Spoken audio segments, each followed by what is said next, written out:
Jessie, and we are at day 29 of 30 Days of Genius. Can you believe we've made it this far? Oh my God, 29 days. So today I wanted to talk to you about an important topic, and I have brought along my friend O.T. Harma to help demonstrate. So in Gay Hendricks' book called The Big Leap, he talks about something called the Enlightened No.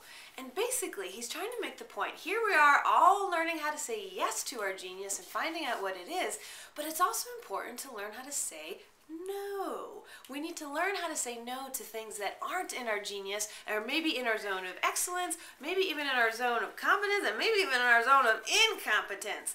Because really, we should all be living in our zones of genius. Right, Oti? Right. And she's in her zone of genius. She's wearing this gorgeous crown that she created. I made it in Christina's birthday party. Yes, she did. It's beautiful. And so this is something I wanted to bring up today because I think it's so important. You know, when we say no, it can be a little hard sometimes, right? Because especially if it's something in our zone of excellence, we're good at it, we think it might help other people, but if it's not in our zone of genius, Gay Hendricks is making the point that it's an enlightened no because we're saying no to something that won't serve us. And so he's saying that when you do, it will serve you and it will serve others to say no. So I brought Oti on today. She's an incredible painter, and she has this wonderful painting called Sacred No. The Sacred No. It's always been one of my favorites, and I thought it would be perfect to help illustrate our point today. So maybe Oti would tell us a little bit about her painting and why she created it. Well, this came out very spontaneously a few years ago. When I was middle of a business deal, I was going to get my artwork license for this company who was gonna sell it and put it on a products and sell it all over. But I didn't agree with the methods of the company. So I had to say no. Middle of negotiations, I said, I can't do this.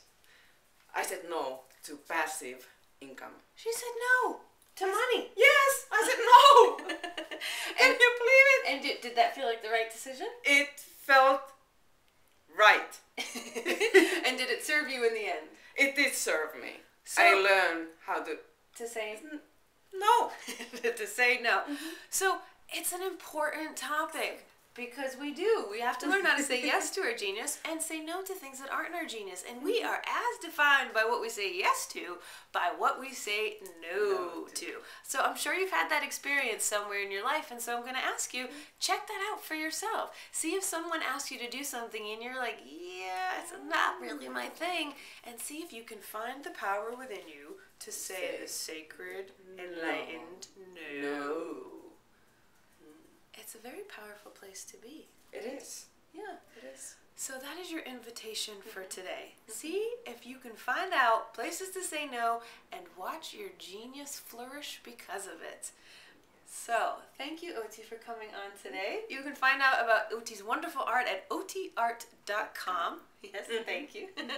And we are having a great time. Hopefully you are too. And it's all aboard on the Genius Train. Woo! Woo! Take care. Thank you.